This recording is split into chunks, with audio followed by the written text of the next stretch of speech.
Allez, on va pouvoir commencer à coder tout ça. On va se faire la barre de navigation et l'accueil, donc l'HTML de tout ça.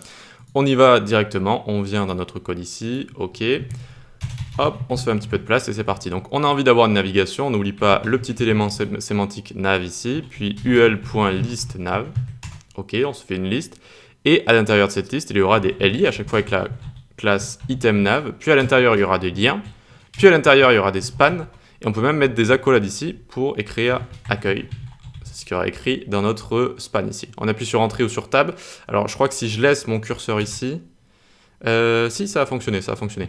Mais si ça ne fonctionne pas, n'hésitez pas à faire CTRL Z et refermer encore une fois les accolades et à faire entrée ou tab.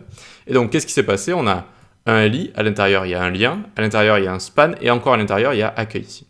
Pourquoi on a fait un span? C'est pour faire cette animation sympathique qu'on a juste ici, où on va créer un pseudo-élément après notre span en fait, qui va prendre toute la largeur de notre mot, et ça c'est possible seulement si on fait cette petite technique, donc je vous en parlerai juste après quand on fera le CSS.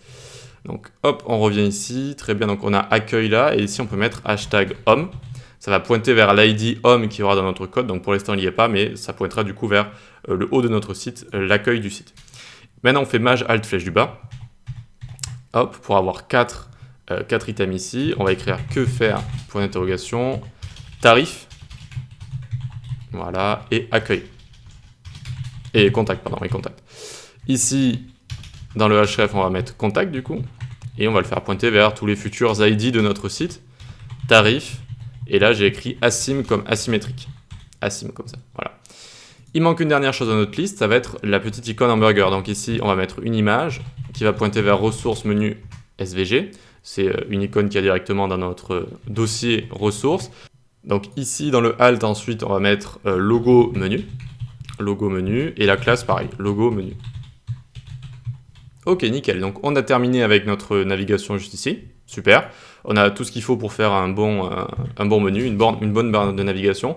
Ici, on peut faire l'accueil maintenant. Vous allez voir que c'est assez rapide. On va faire une div avec la classe accueil et avec l'ID home. Donc pour un ID, pour les raccourcis, on met un hashtag comme ça. Tac, et ça nous crée un ID.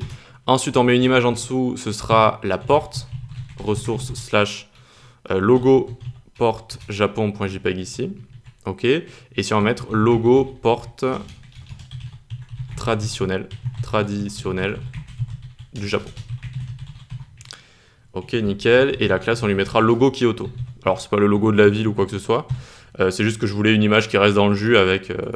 elle est ici. Non, elle est là. Tac. Ça, voilà, c'est ce genre d'image. Ça s'appelle un tori, je crois, d'après mes recherches. Et je voulais juste rester dans le jus de tout ce qui est univers du Japon. Donc maintenant qu'on a cette image, c'est très bien. On peut aller en dessous, on va mettre un H1. Dans notre H1, on écrira « Découvrez Kyoto ».